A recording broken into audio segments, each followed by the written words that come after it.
Hello and Jai Hind everyone. Welcome to Force Defense Academy. I am Aryashri Solanki, your lecturate and GD guide. आज का जो topic है वो है India's relation with all the neighbouring countries, most of the neighbouring countries. जैसे हो गया हमारा पाकिस्तान, जैसे हो गया हमारा बांग्लादेश, जैसे हो गया नेपाल. ठीक है, तो ये रिलेशन जो है बहुत इंपॉर्टेंट है और बहुत बार ऐसा होता है कि पूछे भी जाते हैं. ओके गाइज, तो हम विदाउट वेस्टिंग एनी टाइम चालू करते हैं. Also I need to know one more thing from all of you. सभी का एफकैट का पेपर हो गया होगा, सारी शिफ्ट सारे दिन. तो I just want to know that if you gave the paper, how was your paper, how did you find it, everything. Okay, now अब आ जाते हैं हम India relation with the neighbouring countries. सबसे पहले कंट्रीज हम कौन सी देखेंगे? सबसे पहले तो हम कंट्रीज देखेंगे कि हम कौन कौन सी देख रहे हैं. तो India is a neighbour to the following countries, जो कि है Pakistan, China, Afghanistan, Bangladesh, Myanmar, Bhutan, Nepal and Sri Lanka.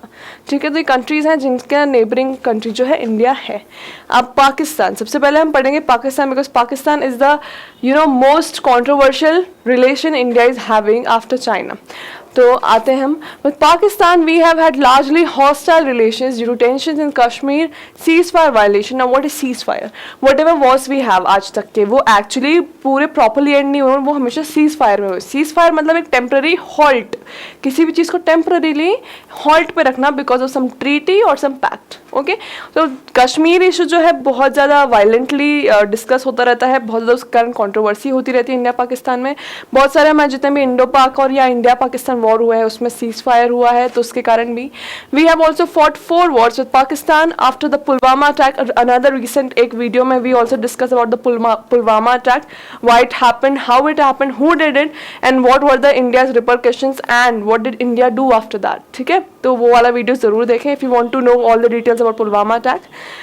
India doubled the import duty and has stop trade with Pakistan. तो हमने उसमें देखा था कि इंडिया ने जो है इम्पोर्ट ड्यूटी 200% तक कर दी थी और ट्रेड जो है पाकिस्तान का बंद कर दिया था. Kartarpur corridor is the main positive thing happening between two countries. So the only good thing that is right now happening, that is the corridor. Alright? तो पाकिस्तान और इंडिया का रिलेशन अभी हम एक्चुअली सारी कंट्रीज कवर कर रहे हैं, तो the motto will be to discuss all the relation in short. Okay guys, moving on to China.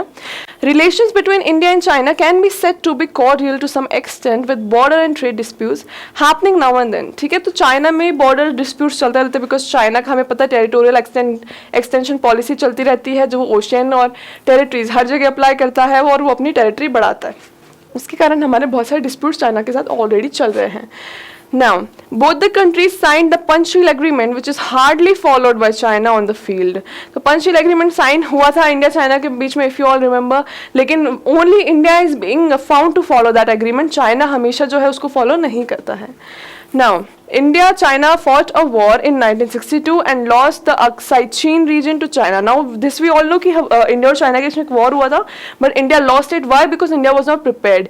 China ने जब वॉर किया था तो India was not expecting the war and India was not prepared as well. Still our soldiers continued fighting for 1 month very bravely. So that is a very good point. China is India's largest trading partner, but we have a trade deficit of $53 billion. There is a huge competition between both the countries to become a dominant power in the Indian Ocean region. ठीक है, जैसा कि मैंने बोला territorial और ocean दोनों reason पे China को अपना कब्जा चाहिए, इसलिए वो सारी कंट्री से डिस्प्यूट करता रहता है. तो टेरिटरी तो हमने देख लिया अक्साई चीन वाला एरिया. ठीक है, इंडियन ओशन वाला भी हमने देख लिया कि वो अपने नॉटिकल माइल्स हमेशा बढ़ाते जाता है और उससे यूएन में भी बहुत सारे डिस्प्यूट्स होते हैं. Now, China is continuously expanding its defense and strategic assets apart from the direct tensions between both the countries. China openly supports Pakistan in all its endeavors to harm India, to which India and other countries have raised their concerns. Due to China's stance of undermining India's sovereignty, India has withheld its support to China's BRI, that is Belt and Road Initiative. अब देखो, हमें बहुत अच्छे से पता है कि India और पाकिस्तान के बीच में कॉन्फ्लिक्ट होते रहते हैं. Now, there is also conflict going on between China and India to emerge the more dominant power in Indian Ocean region. ठीक है, अब अगर चाइना को इंडिया को रोकना है उस चीज़ से करने के लिए, तो चाइना इंडिया को पाकिस्तान वाले इशू में उलझा के रखता है. ठीक है, तो वो इसलिए पाकिस्तान की डायरेक्टली हेल्प करता है ताकि इंडिया जो है वो पाकिस्तान के डिस्प्यूट में ही बिजी रहे और चाइना अपने को उसको जो काम करना है वो सारा अच्छे से एग्जीक्यूट कर दे. So that is the China strategy. That's why it always keep supporting Pakistan in everything, in terrorism, even in everything Pakistan does to India. वो खुला सपोर्ट करता है पाकिस्तान को. Okay, now moving on. दूसरी कंट्री हमारी third country sorry, that is Afghanistan. Now I want you all to write कि India और अफगानिस्तान के बीच में जो बॉर्डर लाइन है उसका नाम क्या है, कि है भी कि नहीं. ठीक है.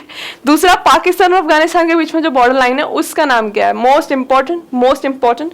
और ये जो बॉर्डर लाइन है उसी पे कप भी एसोसिएटेड है. उस कप जो एसोसिएटेड है वो कौन से एक फील्ड से एसोसिएटेड है. ठीक है. तो दो चीजें, क्या पाकिस्तान और अफगानिस्तान के बीच की बॉर्डर लाइन का नाम क्या है, very much important, most frequently asked. Another, कि अफगानिस्तान और पाकिस्तान के बीच में जो बॉर्डर लाइन है उसी बॉर्डर लाइन का एग्जैक्ट सेम नेम एक कप का भी नाम है, वो कौन सी फील्ड का कप है. Okay, now moving on. India claims to be a direct neighbor of Afghanistan, but the border lies in Gilgit-Baltistan area, which comes under POK. ठीक है. तो इंडिया बोलता है कि हम डायरेक्टली अफगानिस्तान के नेबर हैं, but that is a boundary dispute. Now India is considered to be the most cherish partner of Afghanistan. Why, हमने पढ़ा था इंडिया अफगानिस्तान रिलेशन में, इफ यू ऑल रिमेंबर, कि अफगानिस्तान जो है, जब अफगानिस्तान में गवर्नमेंट थी, तालिबान नहीं, जब अफगानिस्तान में गवर्नमेंट थी, India helped Afghanistan a lot. ठीक है. बहुत ज़्यादा इन्वेस्टमेंट किया था इंडिया ने अफगानिस्तान में बहुत ज़्यादा इंफ्रास्ट्रक्चर डेवलप किया है, बहुत ज़्यादा मॉनेटरी हेल्प करी है. ठीक है. तो अफगानिस्तान और इंडिया के रिलेशन बहुत ही ज़्यादा अच्छे थे, because India helped a lot, है ना, अफगानिस्तान की. Now we have donated over $3 billion to Afghanistan, build schools, provided scholarship, build a new parliament building for them, transported goods to landlocked Afghanistan. Since road connectivity was denied by Pakistan, we have established 2 air corridors with them. ठीक है. क्यों? ये जो हमारा controversial जो border line है अफगानिस्तान के साथ, जो पाकिस्तान क्लेम करता है उसका है, इंडिया क्लेम करता है उसका है, उसके कारण जो है हमारा रोड ट्रांसपोर्ट और रोड कनेक्टिविटी अफगानिस्तान के साथ अच्छी नहीं थी. तो इंडिया ने कनेक्टिविटी बढ़ाने के लिए एयर कॉरिडोर्स बिल्ड कर दिया अफगानिस्तान में. ठीक है. तो अब India has done a lot for Afghanistan. Now moving on, Bangladesh के ऊपर आ जाओ. With Bangladesh, we have seen certain ups and downs, but as of now, relations are cordial. India help Bangladesh in its liberation war from Pakistan. ठीक है. तो ये तो हम सबको पता है कि इंडिया और बांग्लादेश के बीच में जो रिलेशन है वो इतना स्ट्रॉन्ग क्यों है, क्योंकि बांग्लादेश को पाकिस्तान से हटा के एक बांग्लादेश को इंडिविजुअल कंट्री बनाने में इंडिया का बहुत ही ज़्यादा योगदान है, डायरेक्ट एकदम. ठीक है. In 2011 India signed a major accord on border demarcation known as Tin Bigha corridor. ये भी इंपॉर्टेंट है. ठीक है. कॉरिडोर का नाम they might ask. Now, India has invested heavily in infrastructure development of Bangladesh. Both countries have agreed to fight terrorism together. ठीक है. तो इंडिया ने भी बांग्लादेश में बहुत ज़्यादा इन्वेस्टमेंट किया है और दोनों कंट्रीज ने साथ में एक पैक्ट बनाया है कि टेररिज्म को साथ में ये लोग फाइट करेंगे. Now, apart from giving $500 million line of credit for defense equipment, we also conduct military exercises with them regularly. तो military exercise तो पता ही है, मोस्ट इंपॉर्टेंट होना चाहिए. इस बार के AFCAT पेपर में सारी शिफ्ट्स, सारे उसमें मिलिट्री एक्सरसाइज वर आस्क्ड. ठीक है. कि स्लाइनेक्स क्या है, मित्र शक्ति किसके साथ किया था, गार्जियन हमने किसके साथ एग्जीक्यूट किया था. Guardian was for what, Veer guardian, Dharma guardian, जितने भी थे वो जापान के साथ थे. तो all of these questions were very much asked. ठीक है. तो सिंगापुर के साथ वाली एक्सरसाइज पूछी गई थी. तो अगर आप ये सब कॉम्पिटेटिव प्रिपेयर करें, फॉर एग्जाम्पल CDS के लिए यू विल बी प्रिपेयरिंग, तो भी एक्सरसाइजेस करके जाना. तो क्या देखा हमने कि बांग्लादेश के साथ इंडिया जो है एक्सरसाइजेस भी कंडक्ट करती है. Bangladesh has also allowed movement of Indian goods to our northeastern states through its territory and can also transmit electricity from Assam to Bihar. तो आसाम से बिहार में जो इलेक्ट्रिसिटी ट्रांसफर होता है वो भी होता है इंडिया और बांग्लादेश में. Now moving on, म्यांमार पे आ जाते हैं. India and Myanmar share a 1600 kilometer long border. The relations have been quite normal. Myanmar was a province of British India and was separated in 1937. तो देखो बॉर्डर लाइन जो है India की Myanmar के साथ 1600 किलोमीटर की है. Myanmar was previously under British जो भी है कैप्चर, है ना. तो ये आ गया हमारे पास. Now we have had cultural exchanges with Myanmar of Buddhist texts. तो हमें बहुत अच्छे से पता है कि जो हमारा बुद्धिज्म फैला था इंडिया में वो जाके म्यांमार में अब जाके समट चुका है पूरा. म्यांमार में जो है बुद्धिज्म फॉलोअर्स बहुत ज्यादा है. Okay. Now, though the trade and connections with Myanmar are poor as of now, but India wants to improve on these aspects as a part of Act East policy. तो हम सबको पता है West policy हम सबको पता है. ठीक है. अब Act East policy is for the East countries. Now, we have given no charge visa to all Myanmar citizens since 2017. ठीक है. 2017 से जो वीजास म्यांमार वालों को चाहिए फॉर इंडिया, हमने क्या दिया उनको, बिल्कुल भी चार्ज नहीं ले रहे हैं हम उनसे वीजा पे. Also both countries have agreed to work together against terrorism and drug trafficking. तो टेररिज्म के साथ बांग्लादेश के साथ भी इंडिया कोऑपरेट कर रहा है और Myanmar is also helping India in the fight against terrorism. ठीक है. नाउ अब भूटान पे आ जाओ. भूटान को एक चीज बोलते हैं लैंड ऑफ थंडरबोल्ट, शायद, है ना. बोलते हैं कि नहीं बोलते हैं? I need all of you to learn the names as well, land of rising sun, land of thunderbolt, ये जितने भी सारे निक नेम्स हैं, so they are also asked in the paper guys. तो आपको पता होना चाहिए कि कैसे कैसे हमको क्या क्या कवर करना है। CDS के लिए भी जो है ऐसे ही क्वेश्चन पूछे जाएंगे। ऑल्सो अगर आपका एफकट हो चुका है and if you are so much concern about SSB कि हमारी SSB कैसे जाएगी, हम क्या करेंगे, तो directly contact us in the number, directly contact the number in the description below. यहाँ पे बहुत अच्छा SSB ग्राउंड है, वेल इक्विप्ड एवरीथिंग, तो हम जो है आपकी प्रिपरेशन अच्छे से करवा देंगे। अब भूटान पे आई थी मैं। Relations between India and Bhutan have been very close and unique. Bhutan is the largest beneficiary of Indian foreign aids, तो ये तो हमको पता है, ठीक है, कि इंडिया और भूटान में बहुत फ्रेंडली रिलेशंस रहे हैं हमेशा से। We have helped them to develop in all aspects. Pandit Jawaharlal Nehru ji once said that any act of aggression on Bhutan will be considered as an act of aggression on India. ठीक है, तो इतने अच्छे relation है कि directly बोल दिया गया था कि अगर भूटान पर अटैक हो रहा है तो ऐसा माना जाएगा कि इंडिया पे हो रहा है, ठीक है, तो इसलिए कोई भी भूटान को छूता भी नहीं है। Now moving on. In 1949, India and Bhutan signed a treaty of friendship, according to which India won't interfere in internal matters of Bhutan, while Bhutan will let India guide its foreign policy. This agreement was revoked in 2007. ठीक है, तो एक agreement sign हुआ था जिसमें India ने बोला था कि भूटान के इंटरनल मैटर्स में India will not interfere and Bhutan will allow India to guide, कि हाँ ठीक है, आप जो है डेमोक्रेसी हो अच्छी, तो Bhutan will seek guidance from India on its foreign matters. अब क्या आया, Bhutan has declared that it will be a developed country by 2045। India should not shift its focus from economic and strategical importance of Bhutan when it comes to competing with China in this region. ठीक है, तो हमने क्या देखा कि भूटान की जो है बहुत अच्छी पॉलिसीज हैं और वो क्लेम करता है कि 2045 तक वो डेवलप हो जाएगा। तो वो एक ये है कि इकोनॉमिक रीजन से इंडिया अपना जितना भी ध्यान है वो शिफ्ट ना करे और भूटान और इंडिया की टाइज फ्रेंडशिप वाली ही मेंटेन रहे। Now moving on, Nepal.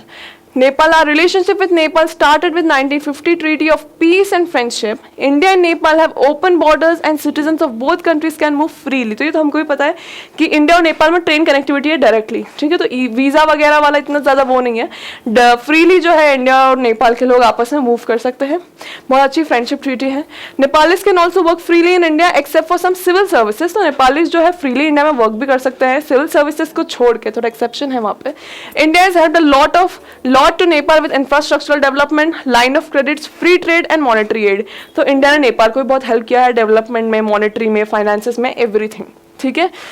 Now, however, there is a growing closeness between Nepal and China recently, and India should be tactful in dealing. अब देखो चाइना ने एक नई पॉलिसी अपनाई है, क्या उसने देखा कि पाकिस्तान के थ्रू इंडिया को प्रेशराइज करने में इंडिया को इतना कुछ फर्क नहीं पड़ा because India is very strong.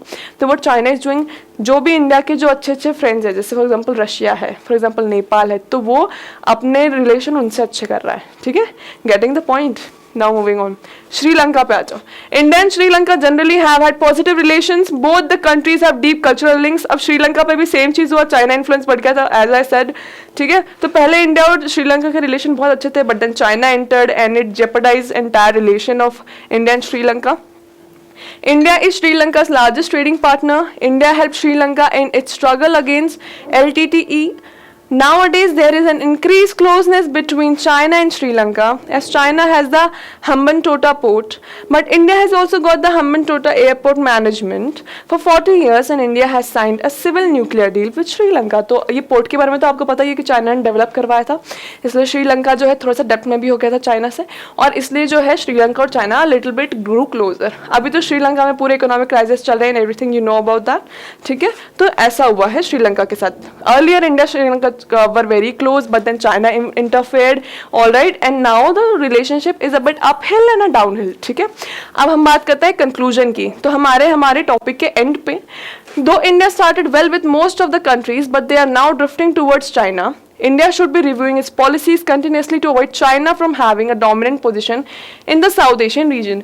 तो जैसे मैंने पूरे उसमें बताया सारी कंट्रीज में कि पहले चाइना जो है पाकिस्तान को यूज़ कर रही थी प्रेशर पॉइंट के लिए, लेकिन अब उसने सोचा कि इंडिया इज़ वेरी स्ट्रॉन्ग, तो अब वो क्या कर रही है, इंडिया के जो फ्रेंड्स हैं उनसे रिलेशन अच्छे मेंटेन करने लग गई है, ठीक है, क्लोज उनका फ्रेंड बनने लग गई है। तो that is the thing that is happening. तो कंक्लूजन हमारे टॉपिक के एंड में यही है कि चाइना जो है बाकी कंट्री से बहुत ज़्यादा क्लोज हो रही है, तो अब हमको क्या करना चाहिए, हमको इस पर क्लोज वॉच रखना चाहिए and we should make sure that हम हमारे रिलेशन जो है किसी कंट्री से बिगाड़े ना. Okay guys, so thank you for watching. This was all for today. I hope you all like the video और ऐसे ही और वीडियोज़ के लिए keep connected. And one more time I would like to say कि जिसका भी AFCAT का पेपर हो चुका है and you are worried about your SSBs, contact the number in the description. We have a well equipped SSB ground. तो अगर आपको दिक्कत हो, आपको प्रॉब्लम हो कि SSB के ऑब्स्टेकल में हम कैसे फेस करें, तो for it you can connect to us. Thank you and जय हिंद.